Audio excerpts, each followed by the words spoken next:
چلے جی مل گیا سب کو. اعوذ باللہ من الشیطان الرجیم بسم اللہ الرحمن الرحیم. الطلاق مرتان فامساک بمعروف او تسریح باحسان ولا يحل لكم ان تأخذوا مما آتيتموهن شيئا إلا أن يخافا ألا يقيما حدود الله فإن خفتم ألا يقيما حدود الله فلا جناح عليهما فيما افتدت به تلك حدود الله فلا تعتدوها ومن يتعد حدود الله فأولئك هم الظالمون فإن طلقها فلا تحل له من بعد حتى تنكح زوجا غيره فإن طلقها فلا جناح عليهما أن يتراجعا إن ظنا أن يقيما حدود الله وتلك حدود الله يبينها لقوم يعلمون.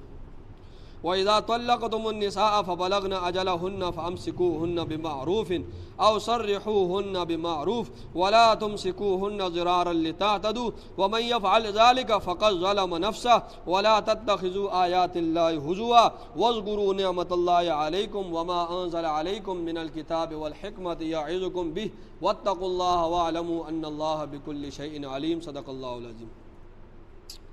ان آیات کا ترجمہ سن لیں انشاءاللہ پھر تفسیر کر دیں. الطلاق وہ طلاقیں جن کے بعد رجوع ہے تو مرتان وہ دو ہیں. ٹھیک ہے آپ اس کو اس طرح ترجمہ آپ اس طرح سیکھ لیں گے. الطلاق وہ طلاقیں جن کے بعد رجوع ہے مرتان دو ہیں. مرتان دو ہیں. الطلاق وہ طلاق جن کے بعد رجوع ہے مرتان دو ہیں. فَإِمْسَاكٌ پس امساکن روکنا ہے بمعروف عمدگی کے ساتھ او یا تصریح علیحدہ کرنا ہے باحسان عمدگی کے ساتھ. ٹھیک ہے دوبارہ سن لیں. فَإِمْسَاكٌ پس روکنا ہے بمعروف اچھے طریقے کے ساتھ عمدگی کے ساتھ او تصریح یا چھوڑ دینا ہے الگ کرنا ہے باحسان عمدگی کے ساتھ. ولا یحل لکم اور حلال نہیں ہے تمہارے لیے. ولا یحل لکم اور حلال نہیں ہے تمہارے لیے ان تأخذوا یہ کہ تم لو مما اس چیز میں سے آتیتموہن جو تم نے ہن ان عورتوں کو دی ہے.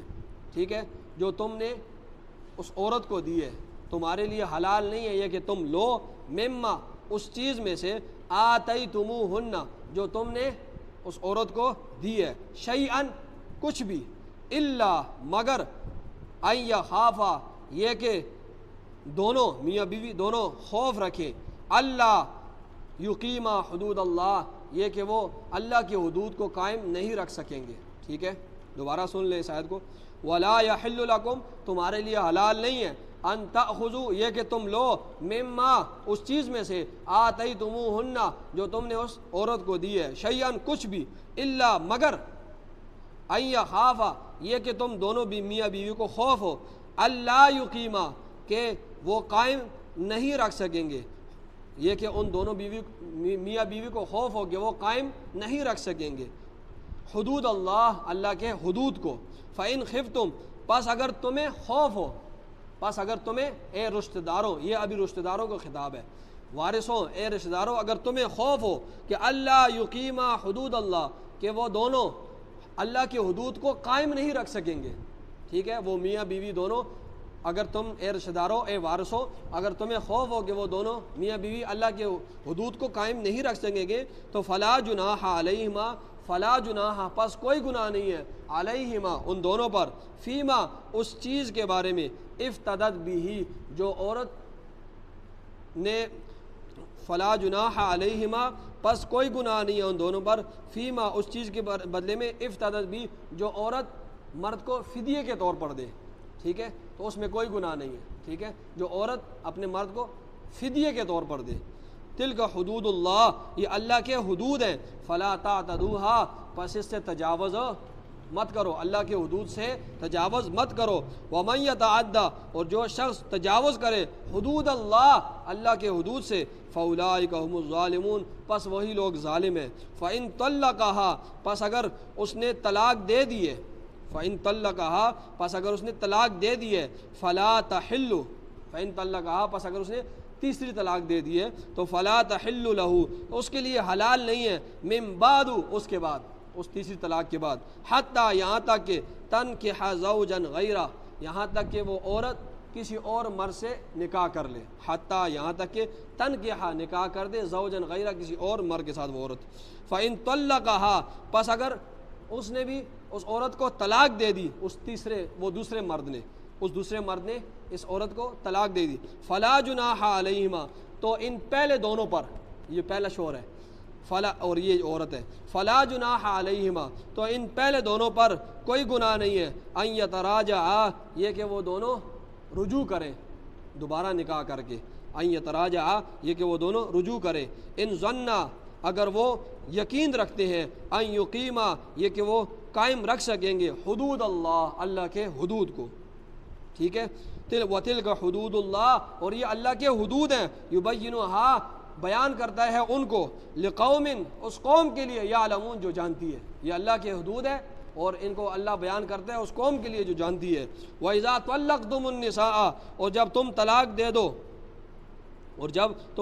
دے دو، عورت کو، فبلغنا، پس وہ فبلغنا اجلہن، پس وہ عدت کے قریب پہنچ جائے، فبلغنا اجلہن، پس وہ عدت کے، فبلغنا پہنچ جائے، اجلہن، وہ عدت کے قریب، فامسکوہن، پس اسے روک سکتے ہو، ٹھیک ہے، فامسکوہن، پس اسے روک سکتے ہو، بمعروف، اچھے طریقے کے ساتھ، او یا سرحوہن، اسے چھوڑ سکتے ہو، بمعروف، اچھے طریقے کے ساتھ، ولا تمسکوہن، اور تم نہ روکو اس عورت کو، ضرارا، تکلیف دینے کے لیے، لتعتدوا، تاکہ تم تجاوز کرو، اس کو تکلیف دینے کے لیے نہ روکو تاکہ تم اللہ کی حدود سے تجاوز کرو، وَمَن يَفْعَلْ ذَلِكَ، اور جو بھی یہ کارروائی کرے گا، فَقَدْ ظَلَمَ نَفْسَهُ، پس تحقیق اس نے اپنے آپ کے اوپر ظلم کیا، وَلَا تَتَّخِذُوا، اور نہ بناؤ، آیات اللہ کے آیتوں کو، ہزواً، مذاق، وَاذْكُرُوا، اور یاد کرو، نعمت اللہ کی نعمتوں کو، علیکم، جو تمہارے اوپر کی اللہ نے، وَمَا انزل علیکم من الکتاب، اور جو اس نے نازل کی تمہارے اوپر کتاب، والحکمہ، اور حکمت سے مراد حدیث اور سنت، یعظکم بھی، وہ نصیحت کرتا ہے بھی، اس کے ساتھ تمہیں، واتقوا اللہ، اور تم ڈرو اللہ سے، واعلموا، اور تم جان لو، ان اللہ، بے شک اللہ تعالیٰ، بکل شیء علیم، ہر ایک چیز کو جاننے والا ہے، ٹھیک ہے، یہ ان آیات کا ترجمہ ہوا۔ دیکھیں یہ طلاق کا مسئلہ چلا آ رہا ہے پیچھے سے، الطلاق مرتان، وہ طلاقیں جن کے بعد رجوع ہیں وہ 2 طلاقیں ہیں، ٹھیک ہے، وہ طلاق جس کے بعد رجوع ہے وہ کتنی ہے؟ 2 طلاقیں، ٹھیک ہے، مطلب یہ ہے کہ ایک بندے نے اپنی عورت کو طلاق دے دی، اپنی بیوی کو کیا کیا؟ اس نے طلاق دے دی، صریح الفاظ کے ساتھ، اس نے اپنی بیوی کو طلاق دے دی، ایک طلاق۔ اب وہ اس کی بیوی کی جو عدت ہے، اب وہ اپنی بیوی کے عدت کے دوران رجوع کر سکتا ہے، ٹھیک ہے، وہ عدت کے دوران، ایک طلاق کے بعد عدت کے دوران اس کی بیوی کی جو عدت ہے وہ اس عدت کے دوران رجوع کر سکتا ہے، جو ہی رجوع کرے گا طلاق کا اثر زائل ہو جائے گا اور بس دوبارہ نئے سرے سے نکاح کرنے کی ضرورت نہیں ہوگی۔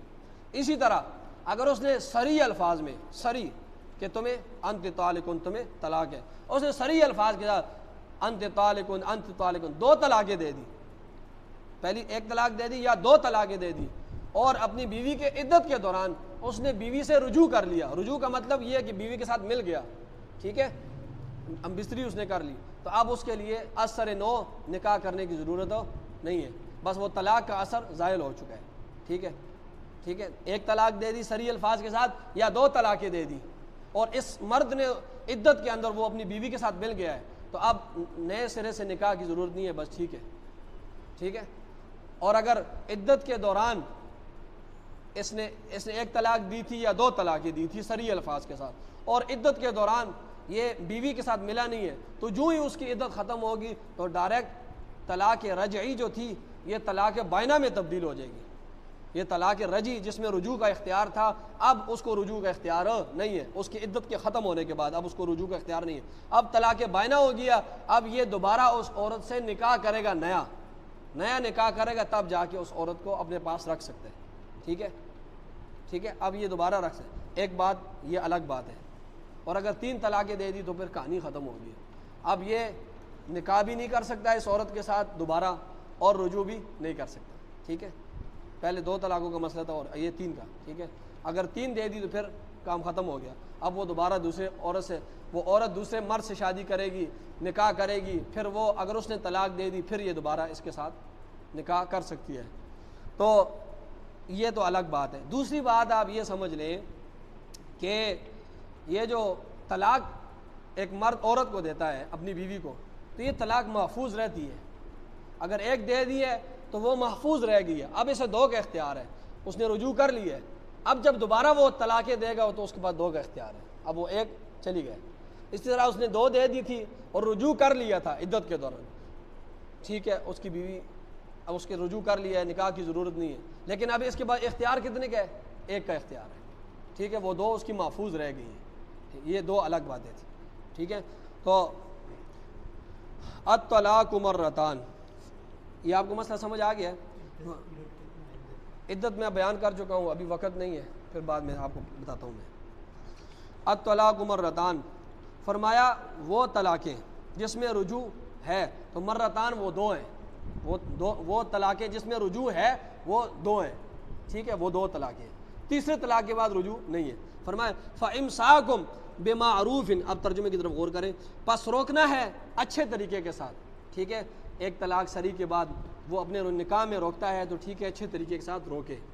2 طلاق سری کے بعد اگر وہ روکتا ہے اپنے نکاح میں، اس کو رجوع کر لیتا ہے تو ٹھیک ہے، بس روکنا ہے بمعروف، اچھے طریقے کے ساتھ روکے، او تصریح باحسان، یا چھوڑ دے، علیحدہ کر لے اپنے بیوی کو اپنے ساتھ، اپنے سے باحسان، اچھے طریقے کے ساتھ، یا الگ کر دے کہ اپنی بیوی سے کو اچھے طریقے، یعنی مطلب یہ ہے کہ رجوع نہ کرے اور اس کو طلاق دے دے، تو یہ بھی اس کے اختیار ہے، دونوں اس کے اختیار ہے، ٹھیک ہے، دونوں اختیار ہے، نکاح میں رکھتا ہے تب بھی اچھے طریقے سے رکھے، اور اگر نکاح میں نہیں رکھتا عدت کے گزرنے کے بعد وہ طلاق بائنہ اسے واقع ہو جائے گی، اب وہ دوبارہ نکاح اثر نو سے کر سکے 2 طلاقوں کے بعد، تیسری کے بعد دوبارہ وہ نہیں کر سکتا نکاح۔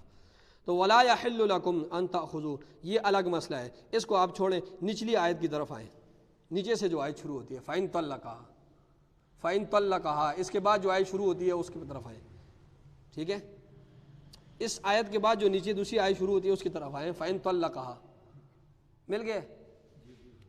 کدھر سبق کدھر تھا؟ یہ تھا نا، اس کے بعد جو آیت شروع ہو رہی ہے یہ فَإِن طَلَّقَهَا، تیسری میں اس دوسری کو بیان کروں گا، یہ الگ مسئلہ ہے، اس کے ساتھ یہ والا مسئلہ ہے تو یہ آپ کو سمجھ آئے۔ فَإِن طَلَّقَهَا، پس اگر اس نے تیسری طلاق بھی دے دی، 2 طلاقوں کا مسئلہ اللہ نے بیان کر دیا ہے، تو 2 طلاقوں میں وہ رجوع کر سکتا ہے، 2 طلاقوں میں وہ رجوع کر سکتا ہے اپنی بیوی کے ساتھ۔ اب اللہ فرما رہے فَإِن طَلَّقَهَا، پس اگر اس نے تیسری طلاق بھی دے دی، فَلَا تَحِلُّ لَهُ، پس اس کے لیے حلال نہیں ہے، من بعد، اس تیسری طلاق کے بعد، 2 طلاق اللہ نے بیان کر دیے نا، اس میں رجوع کر سکتا ہے، لیکن اگر تیسری دے دی تو اس کے لیے پھر حلال نہیں ہے اس تیسری طلاق کے بعد، حتیٰ، یہاں تک کہ تنکح زوجا غیرہ، وہ عورت کسی اور مرد کے ساتھ نکاح کر لے، سمجھ آ گئی اب آیت؟ حتیٰ تنکح زوجا غیرہ، یہاں تک کہ وہ عورت کسی اور مرد کے ساتھ نکاح کر لے۔ فَإِن طَلَّقَهَا، پس اگر اس اور دوسرے مرد نے بھی اس عورت کو طلاق دے دی، اب سمجھ آ رہی آیت؟ فَإِن طَلَّقَهَا، پس اگر اس دوسرے مرد نے بھی اس عورت کو طلاق دے دی، تو فَلَا جُنَاحَ عَلَيْهِمَا، تو اب ان پہلے، یہ جو پہلا شوہر تھا اور یہ جو عورت ہے، اب اس پہلے شوہر اور اس بیوی پر کوئی گناہ نہیں ہے، ٹھیک ہے، فَلَا جُنَاحَ عَلَيْهِمَا، پس جو کوئی گناہ نہیں ہے ان پہلے دونوں پر، ٹھیک ہے، وہ جو پہلا شوہر تھا اور یہ جو عورت ہے، ان دونوں پر کوئی گناہ نہیں ہے، ان یتراجعا، یہ کہ دونوں رجوع کر لیں، دوبارہ نئے نکاح کر لیں، نئے نکاح کر کے رجوع کر لیں، ٹھیک ہے، سمجھ آ رہی ہے؟ ان ظنّا، اگر وہ یہ یقین رکھتے ہیں، ان یقیما حدود اللہ، کہ وہ اللہ کے حدود کو قائم رکھ سکیں گے، وہ اللہ کے حدود کو قائم رکھ سکیں گے۔ فرمایا وَتِلْكَ حدود اللہ، یہ اللہ کی حدود ہے، یبینھا، اس کو بیان کرتا ہے، لقوم، اس قوم کے لیے، یعلمون، جو جانتی ہے، ٹھیک ہے، یہ آیت آپ کو سمجھ آ گئی ہے، پیچھے 2 طلاقیں اور یہ تیسری طلاق، یہ بات ختم ہوگی۔ اب تھوڑا سا مسئلہ سن لیں، طلاق ثلاثہ کا مسئلہ سن لیں، طلاق ثلاثہ کا، دیکھیں قرآن مجید، ابھی آپ نے آیات سنی، قرآن مجید میں بھی اللہ رب العزت کا حکم واضح ہے، اور حدیث حدیثوں سے بھی یہ حکم واضح طور پر ہمیں ملتا ہے کہ 3 طلاقیں کتنی ہوتی ہے؟ 3 ہوتی ہے، 3 طلاقیں ایک نہیں ہوتی ہے۔ قرآن سے بھی آپ کو پتہ چل گیا ہے، اور حدیث بھی کیا کہتی ہے؟ جتنی بھی حدیثیں ہیں طلاق وہ کیا کہتی ہیں کہ 3 طلاقیں 3 ہی ہوتی ہے، 3 طلاقیں ایک نہیں ہوتی۔ وہ ایک کلمے کے ساتھ تینوں کہہ دیں کہ تمہیں 3 طلاقیں ہیں، یا ایک مجلس میں ایک جگہ پر بیٹھ کر وہ تینیں دے دیں، تو یہ دونوں صورتوں میں 3 ہی ہوگی، 3 ایک نہیں ہوگی، ٹھیک ہے۔ قرآن بھی یہی حکم دیتا ہے، حدیث سے بھی یہ بات پتہ چلتی ہے۔ اور اسی طرح فقہا ائمہ 4، امام ابو حنیفہ، امام مالک، امام شافعی، امام احمد بن حنبل، ان چاروں کا بھی فتویٰ یہی ہے کہ 3 طلاقیں 3 ہوتی ہیں، ٹھیک ہے۔ اور اسی طرح محدثین جتنے بھی ہیں، امام بخاری سے لے کر حافظ ابن حجر عسقلانی تک، وہ سارے اس بات پر متفق ہیں کہ 3 طلاقیں 3 ہوتی ہیں، 3 طلاقیں ایک نہیں ہوتی ہے۔ لیکن غیر مقلد جو لوگ ہیں، ٹھیک ہے، غیر مقلد یعنی وہ لوگ جو تقلید کے قائل نہیں ہیں، غیر مقلد وہ لوگ جو تقلید کے قائل نہیں ہیں، اپنے آپ کو اہل حدیث کہتے ہیں، جو لوگ اپنے آپ کو آج کل اہل حدیث کہتے ہیں، جو تقلید کے قائل نہیں ہیں، اس میں سے بھی 2 گروہ ہیں۔ ان غیر مقلدین میں بھی 2 گروہ ہیں۔ وہ ایک گروہ جو ہے حافظ ابن حزم ظاہری اور روپڑی پارٹی ہے، اور دوسرا جو گروہ ہے وہ ثنائی گروپ ہے۔ غیر مقلدین میں بھی 2 گروہ ہیں۔ جو گروہ حافظ ابن حزم کا ہے اور روپڑی ہے، روپڑی گروہ، وہ بھی کہتے ہیں 3 طلاقیں 3 ہیں، سوائے ثنائیہ گروپ جو ہے غیر مقلدین کا، وہ کیا کہتی ہے کہ 3 طلاقیں ایک ہوتی ہیں۔ 3 طلاقیں وہ کیا کہتے ہیں؟ وہ کہتے ہیں 3 طلاقیں ایک ہوتی ہیں۔ اور امام بخاری وہ کہتے ہیں ہم مطلب بخاری کو بہت فالو کرتے ہیں، سارے کرتے ہیں، تو وہ امام بخاری نے اس پر باب قائم کیا۔ امام بخاری نے اس باب کا نام کیا رکھا؟ اس باب کا نام رکھا ہے من اجاز الطلاق الثلاثہ، کہ جو لوگ کہتے ہیں کہ 3 طلاقیں اکٹھی بھی ہو جاتی ہیں۔ امام بخاری نے اس پر باب قائم کیا کہ جو لوگ کہتے ہیں کہ 3 طلاقیں اکٹھی بھی ہو جاتی ہے، جو لوگ کہتے ہیں، اس پر امام بخاری نے باب قائم کیا ہے، اور پھر آگے احادیث لائی ہیں، اور ان احادیثوں سے یہ بات ثابت کی ہے امام بخاری نے کہ 3 طلاقیں 3 واقع ہوتی ہیں۔ تو یہ مسئلہ حرام حلال کا ہے، ٹھیک ہے۔ اس مسئلے میں اگر کوئی بندہ ضد پر اڑ جائے تو وہ اس کا کوئی علاج نہیں ہے۔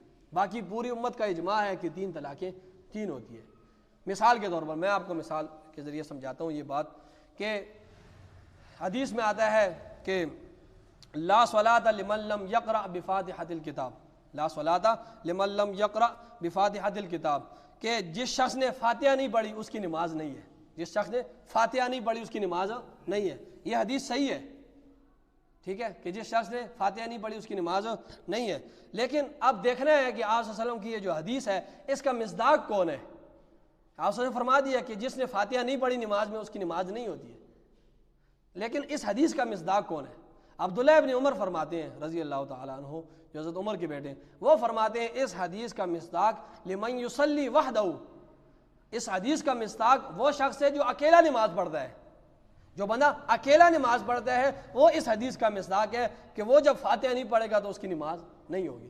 اس حدیث کا مصداق مقتدی نہیں ہے، وہ ہے جو الگ نماز پڑھتا ہے، ٹھیک ہے۔ اسی طرح حضرت جابر رضی اللہ تعالیٰ عنہ بھی فرماتے ہیں اس حدیث کے بارے میں کہ اس حدیث کا مصداق وہ شخص ہے جو اکیلے نماز پڑھتا ہے، ٹھیک ہے، کہ جس کی فاتحہ بغیر فاتحہ کی نماز نہیں ہوتی ہے نماز۔ تو اس حدیث کا مصداق جابر بن عبداللہ اور عبداللہ ابن عمر کیا فرماتے ہیں کہ اس کا مصداق کون ہے؟ اکیلے نماز پڑھنے والا۔ اسی طرح ترمذی شریف میں یہ روایت ہے، اس روایت کے بعد امام احمد بن حنبل فرماتے ہیں، امام احمد بن حنبل فرماتے ہیں کہ اس حدیث سے مراد اکیلے نماز پڑھنے والا ہے، اس حدیث سے مراد اکیلے نماز۔ اسی طرح امام شافعی کے استاد ہیں اور محدثین کے استاد ہیں امام سفیان بن عیینہ، وہ بھی فرماتے ہیں کہ اس حدیث کا مصداق یہ ہے کہ اکیلے نماز پڑھنے والا مصداق، ٹھیک ہے۔ عبداللہ ابن عمر، یہ میں مختصراً بات کر رہا ہوں، حالانکہ سے بہت دلائل ہیں اس پر۔ عبداللہ ابن عمر، جابر بن عبداللہ، اسی طرح امام احمد بن حنبل، اسی طرح محدثین کے استاد سفیان بن عیینہ، یہ سارے کہتے ہیں کہ اس حدیث کا مصداق کیا ہے؟ اکیلے نماز پڑھنے والا ہے۔ اب مقتدی جو نماز ہے وہ مطلب یہ ہے کہ مقتدی کیا کرے گا، اس کے بارے میں آپ صلی اللہ علیہ وسلم نے کیا فرمایا، مقتدی کے بارے میں کہ وہ کیا کرے گا، اس کے بارے میں آپ صلی اللہ علیہ وسلم نے کیا فرمایا؟ تو وہ مسلم شریف کی روایت ہے کہ آپ صلی اللہ علیہ وسلم نے فرمایا کہ مقتدی کا اب کیا فریضہ ہے، یہ تو اکیلے کے بارے میں ہو. اب مقتدی کا کیا فریضہ ہے؟ تو فرمایا اذا قرأ فانصتوا، اذا قرأ فانصتوا، کہ جب امام قرات پڑھے تو مقتدی کا فریضہ یہ ہے کہ وہ خاموشی سے خاموش رہے. مقتدی کا فریضہ کیا ہے؟ کہ وہ خاموش رہے، فاتحہ نہ پڑھے. تو مسلم شریف کی روایت ہے، آپ سے فرمایا اذا قرأ فانصتوا، کہ جب امام قرات شروع کر دے، خواہ وہ قرات سنائی دے رہی ہے یا نہیں دے رہی، چوں اس نے قرات شروع کر دی تو اب مقتدی کا فریضہ کیا ہے کہ فانصتوا، وہ خاموش رہے، اب وہ قرات اس کے پیچھے بالکل نہ کرے. ٹھیک ہے. تو یہ اسی طرح طلاق کا مسئلہ بھی ہے، اسی طرح طلاق کا مسئلہ بھی ہے. یہ مسئلہ آپ کو سمجھ آ گیا. اسی طرح یہ آپ کو مثال بطور مثال کے کہ اس کا مصداق کون ہے. تو اب اسی طرح طلاق کا مسئلہ بھی ہے. عبداللہ ابن عباس رضی اللہ تعالیٰ عنہ فرماتے ہیں، حدیث صحیح ہے، کہ آپ صلی اللہ علیہ وسلم کے دور میں بھی، حضرت ابوبکر صدیق رضی اللہ کے دور میں بھی، حضرت عمر رضی اللہ کے ابتدائی 2 سال میں بھی 3 طلاقوں کو ایک شمار کیا جاتا تھا. 3 طلاقوں کو ایک شمار کیا جاتا تھا. عبداللہ ابن عباس کہتے ہیں اب یہ حدیث بھی ٹھیک ہے، یہ حدیث کوئی ایسی نہیں ہے کہ جس کو جو ہے، تو یہ حدیث بھی ٹھیک ہے سند کے لحاظ سے سارا کچھ. تو اب اس حدیث کا مصداق کیا ہے؟ تو اس حدیث کا مصداق کیا ہے؟ امام نسائی نے نسائی شریف میں باب باندھا ہے کہ طلاق الثلاث المتفرقۃ قبل الدخول بالزوجۃ. یہ باب امام نسائی نے نسائی شریف میں باندھا ہے کہ 3 طلاقیں علیحدہ علیحدہ غیر مدخول بہا کو ہے. ٹھیک ہے. 3 طلاقیں جو ہوں گی، 3 طلاقیں علیحدہ علیحدہ، یہ غیر مدخول بہا کو. ٹھیک ہے. امام نسائی نے کیا باب باندھا ہے؟ طلاق الثلاث المتفرقۃ قبل الدخول بالزوجۃ. 3 طلاقیں، اس کا مطلب کیا ہے؟ 3 طلاقیں علیحدہ علیحدہ غیر مدخول بہا کو. تو امام نسائی نے یہ باب قائم کیا ہے کہ یہ حدیث جو ہے، یہ جو حدیث ہے عبداللہ ابن عباس کی کہ ہم 3 طلاقوں کو ایک طلاق شمار کیا کرتے تھے، تو یہ حدیث غیر مدخول بہا عورت کے بارے میں ہے. وہ عورت، غیر مدخول بہا سے مطلب یہ ہے کہ وہ عورت جس کا نکاح تو ہو چکا ہے لیکن ابھی تک اس کی رخصتی نہیں ہوئی ہے، شوہر کے ساتھ اس کا ملاپ نہیں ہوا ہے. یہ حدیث اس عورت کے بارے میں ہے کہ ابھی نکاح ہو چکا ہے، رخصتی نہیں ہوئی ہے، اور شوہر نے اس کو کہہ دیا کہ انت طالق انت طالق انت طالق انت طالق. شوہر نے کہہ دیا. اب وہ پہلی دفعہ جب شوہر نے کہہ دیا نا کہ تجھے طلاق ہے، تو اب اسے ایک طلاق واقع ہو گئی ہے. اب جب ایک طلاق اس کو واقع ہو گئی ہے، باقی جو 2 ہیں وہ ضائع چلی جائیں گی، باقی 2 کا وہ محل ہی نہیں ہے. پہلی طلاق اسے واقع ہو چکی ہے، اب وہ جو پہلی طلاق اسے واقع ہو چکی ہے، باقی 2 کا وہ محل نہیں رہی ہے.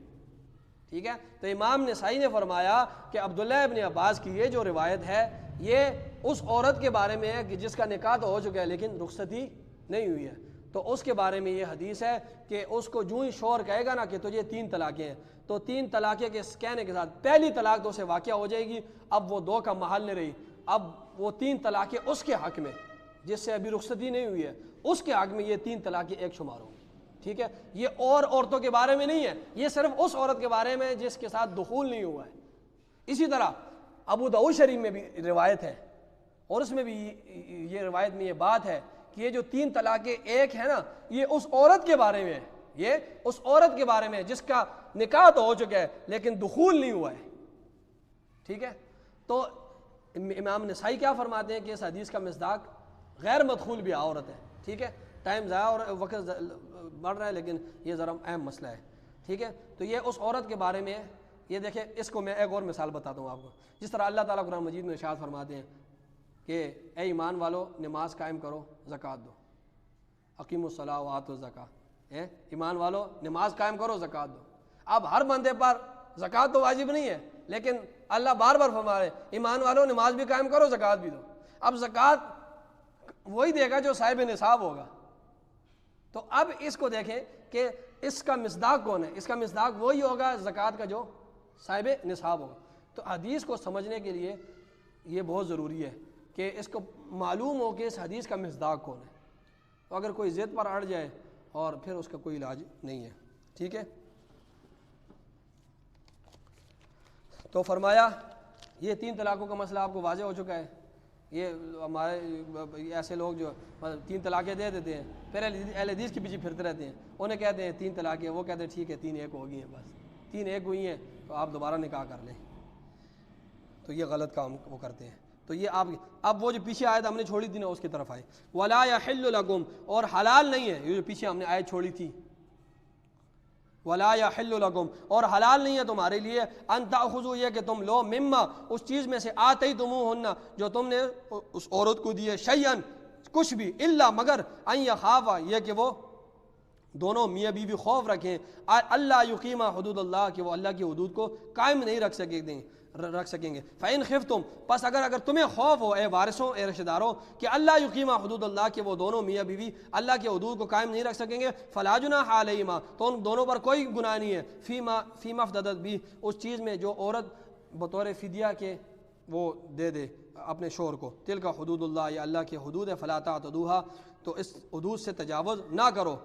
یہ جو ہے یہ خلا کا مسئلہ اللہ رب العزت بیان کر رہے ہیں. خلا کا مسئلہ مثال کے طور پر میاں بیوی ہے، ان کا مزاج نہیں مل رہا، ان کے اندر نباہ نہیں ہو رہا، میاں بیوی کے اندر نباہ نہیں ہو رہا، ان کا مزاج آپس میں نہیں مل رہا، تو شریعت نے خلے کی اجازت بھی دی ہے. اور خلے میں ذرا تفصیل ہے، وہ یہ ہے کہ اگر شرارت عورت کی طرف سے ہے، شرارت عورت کی طرف سے ہے، تو پھر یہ ہے کہ خلا میں یہ ہے کہ اور شوہر کہتا ہے کہ میں نے تمہارے شادی پر اتنا خرچہ کیا اور یہ کیا وہ کیا، تو اب شوہر جو ہے یہ اگر وہ اپنی بیوی اس سے خلا مانگ رہی ہے اور وہ شوہر کہتا ہے کہ مجھے اتنے پیسے دو تب میں جا کے تمہیں طلاق دوں گا، تو پھر یہ جو پیسے لے رہا ہے خاوند، یہ اس کے پیسے لینا کیا ہے، یہ جائز ہے.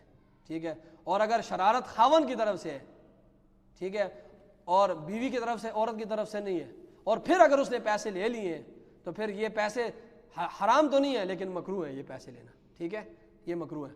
اب دوسرا مسئلہ یہ ہے کہ وہ عورت کہتی ہے کہ مجھے تم طلاق دو. اب وہ مرد جو ہے اس نے جتنا مہر دیا ہے، مرد کہتا ہے کہ تم مجھے اس کے بدلے میں پیسے دو. ٹھیک ہے، خلا میں دے دوں گا، میں طلاق دے دیتا ہوں، لیکن اس کے بدلے میں مجھے پیسے دو. اب وہ پیسے آیا مہر سے زیادہ مانگ سکتا ہے یا نہیں مانگ سکتا؟ جتنا اس نے مہر دیا ہے اس سے زیادہ مانگ سکتا ہے یا نہیں مانگ سکتا؟ تو اس میں اختلاف ہے. امام شافعی فرماتے ہیں کہ زیادہ مانگ سکتا ہے، جتنے زیادہ مانگ سکتا ہے، اور امام صاحب فرماتے ہیں کہ زیادہ نہیں مانگ سکتا، جتنا اس نے مہر دیا ہے اس سے زیادہ نہیں مانگ سکتا. امام صاحب دلیل دیتے ہیں ثابت بن قیس رضی اللہ تعالیٰ عنہ کی جو روایت ہے کہ ان کی بیوی تھی، تو ثابت بن قیس ذہین فتین تھے لیکن سیاہ کلر کے تھے اور قد چھوٹا تھا، تو ان کی بیوی کہتی تھی آپ صلی اللہ علیہ وسلم کے پاس آئی کہ مجھے اس کو دیکھ کر کراہت آتی ہے، تو آپ ذرا میرا خلا کرا دیں اس سے، یعنی اس کا نکاح جو طلاق کروا دیں. زید بن ثابت بن قیس کو کہی، تو آپ سے فرمایا کہ ثابت بن قیس نے جو تمہیں باغ دیا ہے بطور مہر کے، کیا تم اسے وہ باغ واپس دے دو گی؟